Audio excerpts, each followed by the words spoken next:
चलो देखो यहाँ पर next question, in the figure chord A B is congruent to chord C D. आपका A B and C D क्या है, कॉन्ग्रुएंट कॉर्ड है, दोनों ए बी और सी डी इक्वल है। You have to prove that arc A C and arc B D जो है equal है। ठीक है, अगर आपका ये सर्कल है, दिस इज योर सर्कल, अगर आपका ये कॉर्ड ए बी है and this is your chord B D, ठीक है, this is A B and this is C D, आपको दिया है कि कॉर्ड ए बी और सी डी का क्या है, कॉन्ग्रुएंट है, मतलब दोनों का लेंथ सेम है। आपको ये बताना है कि A C and B D same होगा। कैसे बताएंगे? हाँ,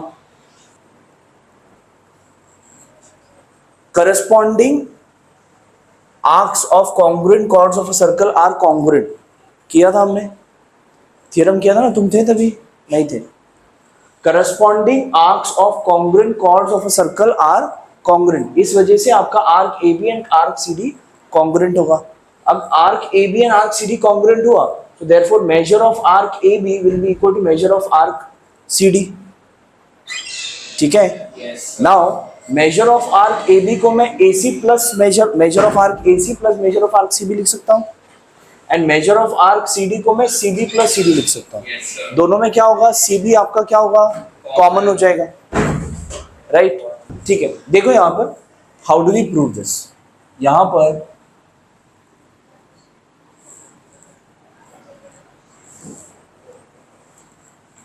गिवन क्या क्या है यहां पर, इसमें what is given in this, chord A B is congruent to chord C D.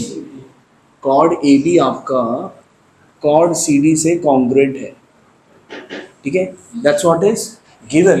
What is to prove in this, to prove is arc A C is congruent to arc B D. ठीक है, अब proof कैसे लिखें,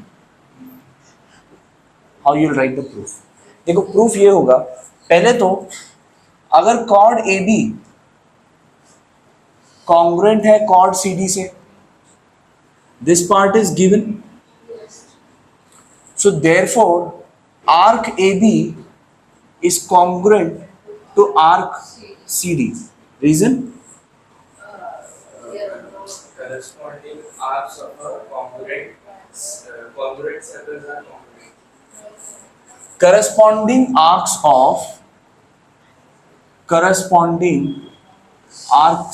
of congruent chords of a circle are congruent. समझ में आ रहा है? Corresponding arcs of a congruent chords of a circle are congruent. क्या मतलब आदित्य, क्या मतलब? करस्पॉन्डिंग आर्क्स मतलब अगर ये कॉर्ड का करस्पॉन्डिंग आर्क कौन सा हुआ, ए बी, इस कॉर्ड सी डी का करस्पॉन्डिंग आर्क क्या हुआ, आर्क सी डी। तो corresponding arcs of congruent chords of a circle, अभी आपका A B and C D क्या है, कॉन्ग्रुएंट कॉर्ड्स है ना, तो इसका करस्पॉन्डिंग आर्क कौन सा है, A B and C D.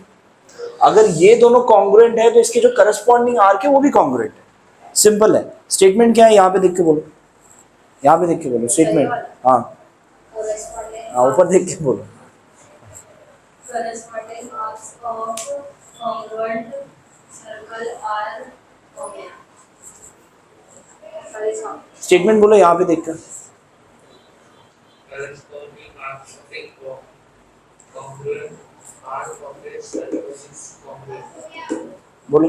Corresponding arcs of congruent chords of a circle are congruent. Correct, बराबर। Corresponding arcs of congruent chords of a circle are congruent. इसका ही दूसरा और एक स्टेटमेंट है, क्या है, और एक स्टेटमेंट है। हाँ, corresponding chords of congruent arc of a circle are congruent. बराबर, ठीक है। अगर आपको जब दिया होगा कि ये दोनों आर्क कॉन्ग्रुएंट है और आपको बताना है कि कॉर्ड्स कॉन्ग्रुएंट है, तब क्या लिखोगे, corresponding chords of congruent arcs of a circle are congruent. यहाँ पर कॉर्ड की जगह, यहाँ पर आर्क की जगह पे कॉर्ड लिखोगे और कॉर्ड की जगह पे आर्क लिखोगे। आर्क कॉन्ग्रुएंट है इसलिए कॉर्ड कॉन्ग्रुएंट है, तो उसके लिए कौन सा आएगा, इसका रिवर्स वाला स्टेटमेंट। कॉर्ड कॉन्ग्रुएंट है तो आर्क कॉन्ग्रुएंट है, उसके लिए ये वाला स्टेटमेंट। ठीक है, corresponding arcs of congruent chords of a circle are congruent. चलो ये आर्क कॉन्ग्रुएंट हो गया, so therefore measure of arc A B will be equal to measure of arc C D. अगर ये कॉर्ड्स अगर कॉन्ग्रुएंट है तो उनके मेजर भी सेम होंगे। अब measure of arc A B को मैं ए सी प्लस सी भी लिख सकता हूं, right? I can write it as measure of arc A C plus measure of arc C B, and measure of arc C D को मैं क्या लिख सकता हूं, C B plus C D is equal to measure of arc C B plus measure of arc C D. अब क्या होगा, अब क्या कर, सॉरी बी डी। अब क्या करेंगे, कैंसिल कर देंगे दोनों, measure of arc C B measure of arc C B है ना, अगर ये इस तरफ आया तो माइनस हो जाएगा, तो दोनों कैंसिल कर दो, बचा क्या, therefore measure of arc A C is equal to measure of arc B D.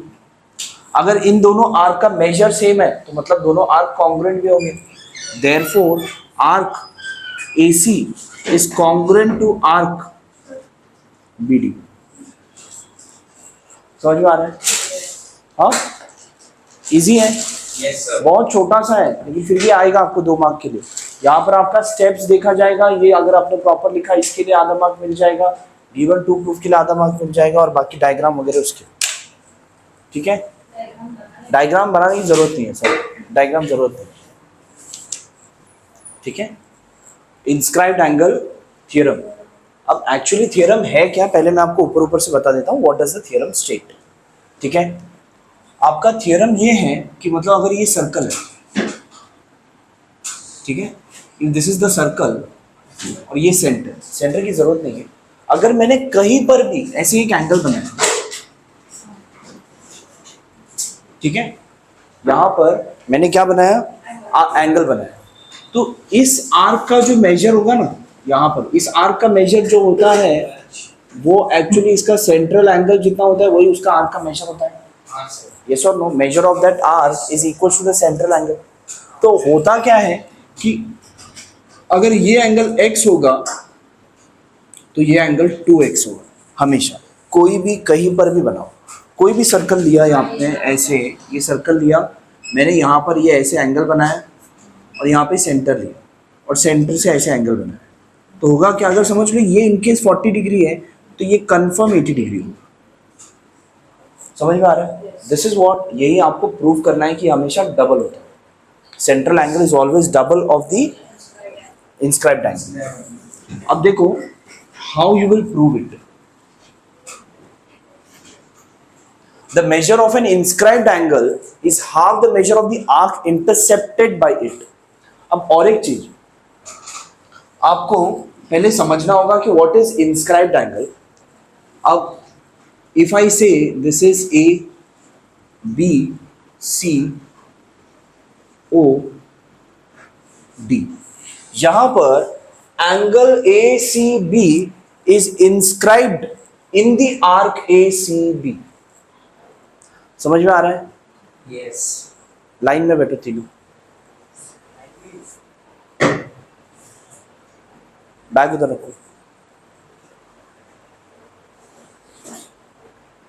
Line में कॉर्नर, हाँ बराबर, ठीक है। नाउ क्या बता रहा हूं मैं, this angle ACB is what inscribed in the arc ACB। समझ में आ रहा है? And arc ADC is intercepted by the angle ACB। क्या समझा? रिपीट करो मैंने क्या बोला।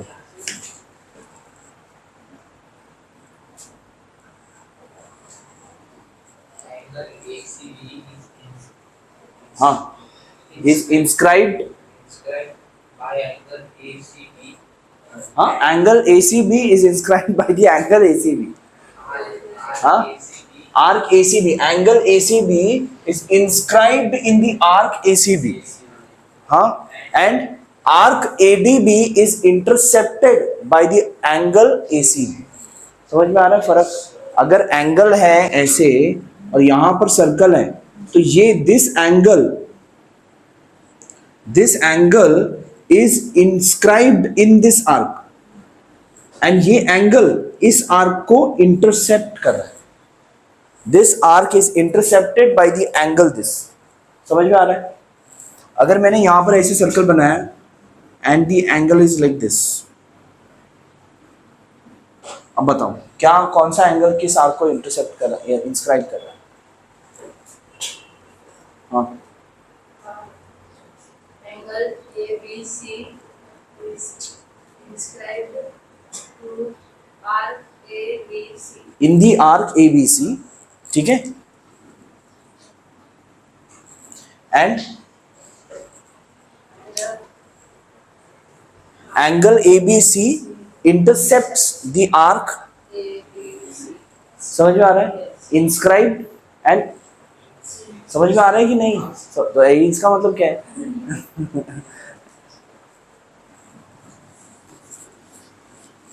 ठीक है. Now the measure of an inscribed angle. अब यहां पर इंस्क्राइब्ड एंगल कौन सा होगा? ये इंस्क्राइब्ड एंगल हुआ. The measure of the inscribed angle is half of the measure of the arc intercepted by it. This angle intercepts this arc ना. Yes. तो ये inscribed angle का जो measure होगा half होगा intercepted arc का, और जो intercepted arc का जो measure होता है वो यही measure होता है, बराबर ना, central angle का. तो इसका मतलब ये जो है इसका half होगा, ये जो है इसका half होगा. अगर ये x है तो ये 2x होगा. अब इसी चीज को आपको प्रूव करना है, ठीक है. अब इसमें गिवन एंड टू प्रूव क्या क्या है?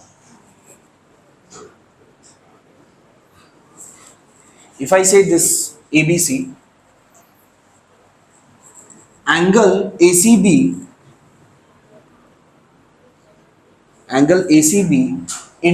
is inscribed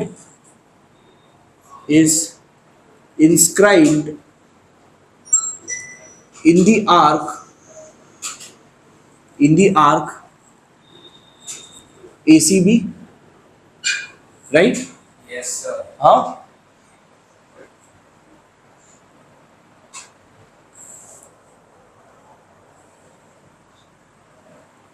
ठीक है. Angle ACB is inscribed in the arc ACB, and arc ADB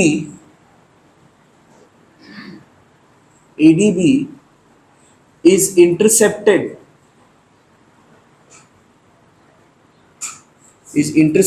by the angle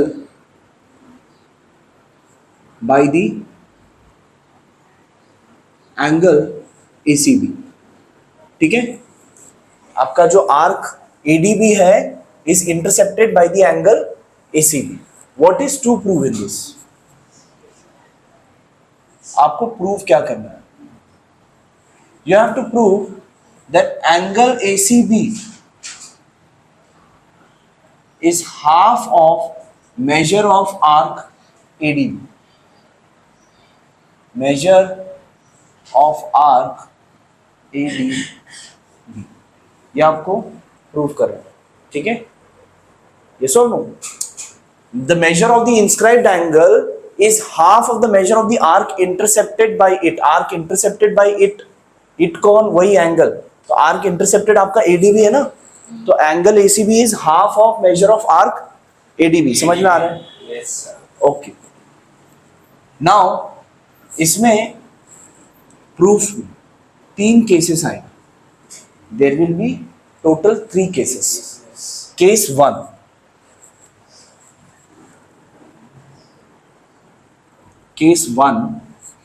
when one arm of the angle passes through the center of the circle. When one arm of the angle passes through the center of the circle. शायद ये पूरा board भी पूरेगा नहीं, देखते हैं, try करते हैं इसमें कवर करने. when one arc of the angle, when one arm, not arc, when one arm of the angle passes through the center of the circle. मतलब ये है कि अगर ये आपका सर्कल है ठीक है, ये सेंटर है, एक आर्म जो है सेंटर से पास हो रहा है और दूसरा आर्म ऐसे, ठीक है, this is C, this is A, this is B, this is O and वही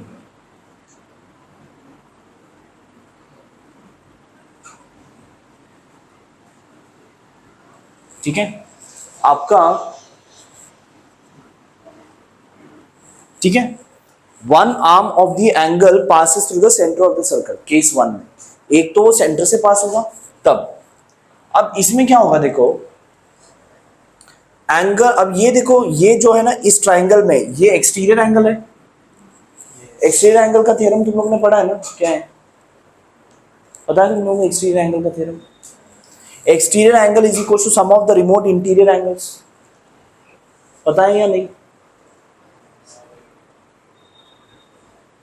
यस देखो क्या होता है बता देता हूँ, रिमोट इंटीरियर एंगल है, एक्सटीरियर एंगल थ्योरम है कि अगर कोई भी ट्राइंगल है किसी भी एक बेस को एक्सटेंड किया तो ये वाला एंगल का जो मेजर होगा वो इन दोनों एंगल को ऐड करने के बाद जो मिलेगा वही मिलेगा।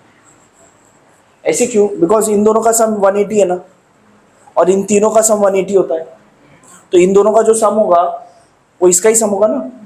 बिकॉज देखो ये ए है, ये बी और ये C, A plus B plus C is 180 and A plus D is also 180, मतलब B plus C will be equal to D ना, समझ में आ रहा है? तो इसका मतलब क्या, the exterior angle is always equal to the sum of the remote interior angles, समझ में आ रहा है? ये कौन सा प्रॉपर्टी है? Exterior angle theorem, exterior angle theorem है, ये क्लास 9th में था आप लोग, ठीक है? कितने में हो? 10th में हो ना? हाँ ठीक। नाउ अब यहां पर in triangle O C B, in triangle O C B angle A O B क्या होगा? ये एंगल और ये एंगल का सम होगा, लेकिन इस ट्राइंगल में ये एक्चुअली आइसोसेलेस ट्राइंगल है। देखो यहां पर केस वन में, केस वन हमने डायग्राम बनाया, उसके सामने डायग्राम बनाना है, केस वन के सामने ही बनाना है, ठीक है? तीनों केस का तीनों अलग अलग डायग्राम आएगा, हाँ तीनों केस के लिए 3 अलग डायग्राम आएगा। हाँ ये तो मेन मैंने रफ बताया, हाँ ये मेन डायग्राम, हाँ ये केस वन का डायग्राम,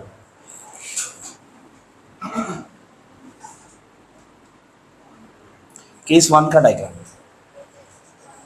ठीक है? केस वन में देखो इन ट्राइंगल ऐसे इजी है, सिर्फ लंबा है इजी, समझ गया तो कुछ नहीं है। In triangle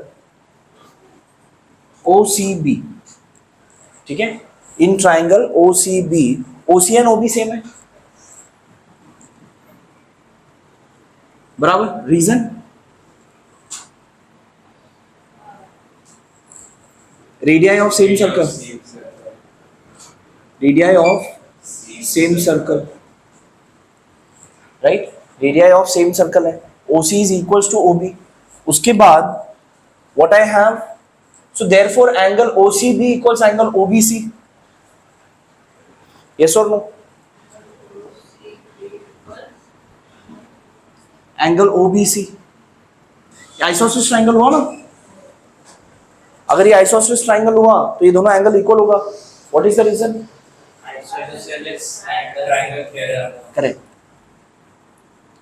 isosceles triangle theorem, side में रखो अभी इसको, ठीक है? नेक्स्ट, अब angle AOB is an exterior angle, is an exterior angle of triangle OCB, yes or no? Therefore angle AOB equals angle, इसको 1 रखो, ठीक है? Angle AOB equals angle OCB plus angle OBC, समझ में आ रहा है? ये वाला जो एक्सटीरियर एंगल है, ये वाला, this angle will be equal to this angle plus this angle ना, रिमोट इंटीरियर एंगल अभी मैंने बताया था वैसे। समझ में आ रहा है कि नहीं समझ में आ रहा Yes, sir. है? समझ में आ रहा है? This angle will be equal to the sum of this two, बराबर. So angle AOB will be equal to angle OBC plus angle OCB, बराबर, दिस टू एंगल. तो वही मैंने यहाँ पे लिखा है. लेकिन OCB और OBC तो सेम है फ्रॉम 1. तो यहां पर दोनों जगह मैं OCB लिखता हूं, बराबर, लिख सकते हैं ना. अब ये therefore angle AOB equals twice of angle OCB. अब OCB को मैं ACB भी लिख सकता हूं. यस और नो? रीजन A'(O')C कोलिनियर है ना ये, Yes. बराबर ना, कोलिनियर है, इसलिए मैं A'(O')C लिख सकता हूं. तो एंगल AOB क्या मिला आपको? एंगल AOB ACB का डबल है, मिला ना ये.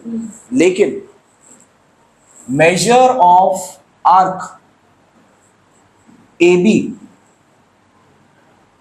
is equals to angle AOB. Reason? Measure of arc AB is equals to angle AOB. Reason? By definition of minor arcs. By definition of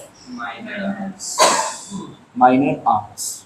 तो इसका मतलब यहां पर जो मैंने ACB लिखा है वहां पर मैं मेजर ऑफ आर्क AB, एक मिनट, यहां पर जहां पर मैंने एंगल AOB लिखा है वहां पर मैं मेजर ऑफ आर्क AB भी लिख सकता हूं. Major of arc AB equals twice of angle ACB. Yes और नो? इसके लिए रीजन लिखो. ये 1, let's say 2, let's say this is 3, और इसका रीजन आएगा फ्रॉम 2 and 3. अभी 3-4 थियरम है, सब थियरम करने के बाद ही आगे बढ़ सकते हैं, ठीक है, सर्कल में. नाउ ये मिला. अब ये 2 इस तरफ गया तो हाफ हो जाएगा, इधर आएगा तो डिवाइड बाय 2 होगा. Therefore angle ACB will be equal to 1/2 of major of arc AB. समझ में आ रहा है? तो हुआ ना, ये तो मिल गया. इस केस 1 में तो वही हुआ जो आपको प्रूव करना है कि एंगल ACB आर्क AB का क्या है, मेजर ऑफ आर्क AB का हाफ है, मिला. केस 1 हुआ. अब केस 2 एंड केस 3 में इतना लंबा लिखने की जरूरत नहीं है. केस 2 में केस 1 को ही यूज करके करेंगे. इतना समझा तुम लोगों को? पक्का? ये डायग्राम मत बनाओ, डायरेक्टली ये डायग्राम बनाओ. चलो डन. नेक्स्ट, अब केस 2. हाँ, अरे नहीं हुआ, हर एक केस के लिए होगा ना. अभी हमने केस जो कंसिडर किया कि आपका जो एंगल है, एंगल एक आर्म से अगर पास हुआ तो, अगर वो सेंटर से पास नहीं हुआ तो वो भी तो करना पड़ेगा ना.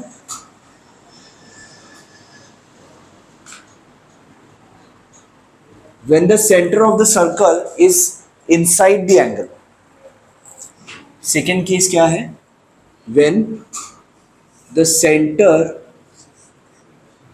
of the circle is inside the inscribed angle. ठीक है? When the center of the circle is inside the inscribed angle. यहां पर पॉइंट क्या था? A, B,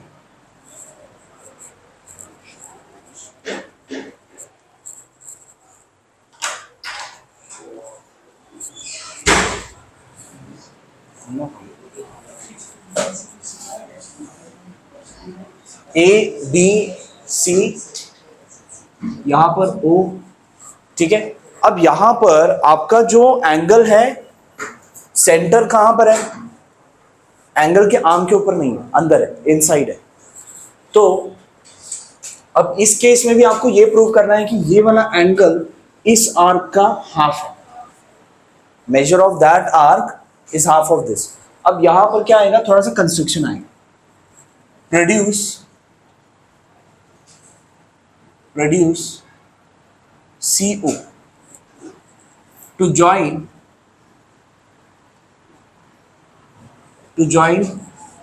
the arc, or you can say draw ray CO. Draw ray CO to cut the circle at point D. ठीक है, यहां पर अगर मैंने ऐसे रे बनाए तो cut the circle at point D. ठीक है, ये बना दिया. Now as proved in the case 1, as proved in the case 1. अब केस 1 के हिसाब से अगर ये एंगल का आर्म अगर सेंटर से पास होता है तो ये एंगल इस आर्क का हाफ होगा. यस और नो? अभी हमने यहां पे क्या प्रूव किया था कि ये वाला जो एंगल है वो इस आर्क का हाफ होगा, मेजर ऑफ दिस आर्क का हाफ होगा. तो यहां पर मैंने अभी कंस्ट्रक्शन किया ना, तो ये वाला भी जो एंगल है, ये वाला, ये इस आर्क का हाफ होगा. Yes. Right, as proved in case 1, so therefore angle ACD is equals to half of measure of arc AD, बराबर. and angle BCD will be half of measure of arc. कितना होगा बताओ? Raise your hands.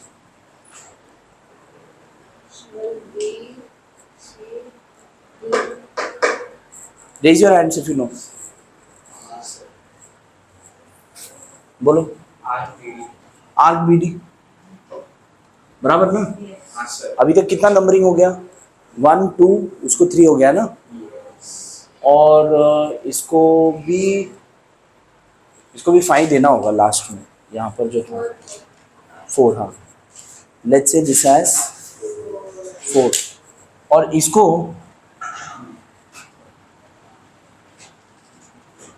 let's say this is 5 and let's say this is 6. अब adding equation 5 and 6, अगर 5 and 6 को मैंने add किया तो क्या मिलेगा? Angle ACD plus angle BCD equals half of major of arc AD plus half of measure of arc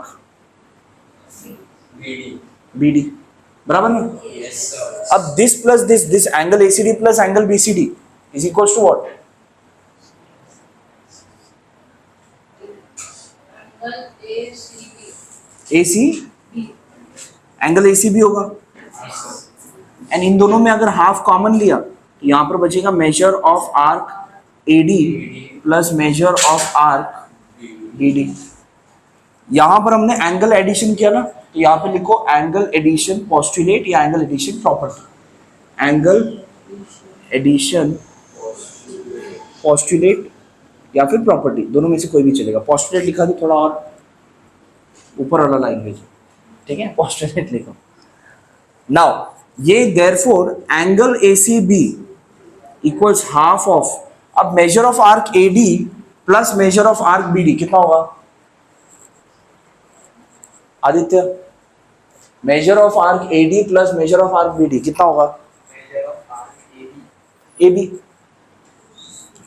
major of arc AB आया ना? यही चाहिए था, आया ना? हाँ सर. समझ में आया? अब केस 3 भी वैसे ही है. केस 2 लिखो, केस 3 भी लिखना पड़ेगा. चलो डन. केस 3 लिखना है अभी लास्ट.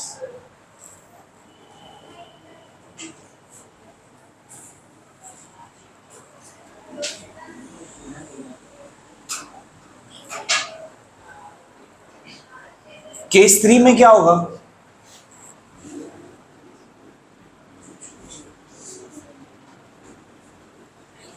ये केस 3 है. क्या किया है केस 3 में? सेंटर से निकले पास. क्या लिखूंगा मैं? सेंटर से नीचे है, क्या लिखूंगा? when हाँ the हाँ, क्या लिखेंगे? when the center of the circle is outside the correct. When the center of the circle is outside the inscribed angle. ठीक है. अगेन ये आपका पॉइंट सी, ये ए, ये B, let's say this is O. ठीक है. अगेन इसमें construction आएगा. क्या कंस्ट्रक्शन आएगा? हाँ, draw line draw draw ray C ray CO C O. to cut the circle at point D. Correct. To cut the circle at point D. ठीक है. तो यहां पर आप इसका रे बनाओगे to cut the circle at point D.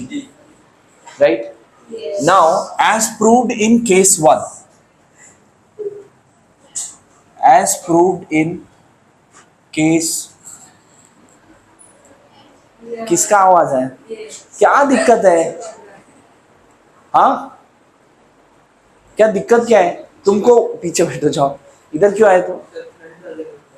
ठंड लग रही है तो बोलो ना. अरे अच्छा, ये हाईकूल पे किसने रखा है?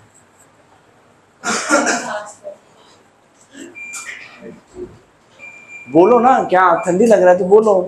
वहां पे किसी ठंडी लगेगा? वहां पे नहीं, यहाँ पे ठंडी लगेगा. वहां पे बैठो. देखने मिलता है. अरे नहीं, सुनो, ठंडी सबसे कम वहां पे लगेगा, क्योंकि वहां पर हवा भी यहाँ आता नहीं है और पंखे का भी हवा लगता है. ठीक है. अब चाहिए तो थोड़ी देर बंद कर देते. ठीक है. नाउ अब यहां पर एज प्रूव्ड इन केस 1, अब केस 1 के हिसाब से ही आप वापस से करेंगे. Yes. Angle DCB, angle DCB will be half of measure of arc DB. अभी मैंने डायग्राम में DCB लिखा है ना, as per the given diagram. ठीक है. Angle DCB will be half of measure of arc DB. Yes. इसको numbering क्या दें? लास्ट हमने इसको मेजर क्या दिया? 5, 6, और इसको 7 भी देना पड़ेगा ना. इसको 7 भी देना होगा. आदित्य पीछे जाके बैठो. ठीक है. इसको 7 देंगे. Angle DCB will be equal to half of measure of arc DB and angle ACB, नहीं, angle DCA will be equal to half of measure of arc, half of measure of arc DA. yes or no? इसको 8 देते हैं, इसको 9 देते हैं. अब किस में से क्या सब्ट्रैक्ट करना पड़ेगा? BD में से DA माइनस करेंगे तो AB आएगा. Subtracting 9 from 8, subtracting equation 9 from equation 8, क्या होगा? this minus this, 9 from 8 ना. तो angle DCB minus angle DCA equals half of measure of arc DB minus half of measure of arc, half of measure of arc DA. बराबर. ठीक है. half of measure of arc DA. now DCB minus DCA will be DCB minus DCA will be angle ACB. yes or no? angle ACB, and यहां पर half common ले लो. Measure of arc DB minus measure of arc DA. बराबर, यहां पर इन दोनों को subtract करके आया ना, यहां पर भी अगेन एंगल एडिशन पॉस्टुलेट ही लिखो। हाँ एडिशन, एंगल एडिशन पॉस्टुलेट, ठीक है। तो therefore angle ACB equals half of, अब ये arc DB minus arc DA, arc DB में से डीए माइनस हो तो एबी बचेगा, that is half of major of arc AB, ठीक है। यहां पे क्या लिखोगे, arc addition postulate, arc addition postulate, ठीक है। तो अब आपका एंगल एसीबी भी क्या हुआ, half of major of arc AB आया, राइट। तो तीनों में वैसे ही हुआ ना, Yes. So therefore what, therefore क्या लिखोगे, Therefore, so from from 4, 7 and 10. From 4, 7 and 10 what, angle ACB is equals to half of measure of arc AB, तो AB AB वहां पे उसमें क्या था, हाँ तो वहां अच्छा एक मिनट, वहां पर AD भी लिखा है, वहां पर AB कर दो,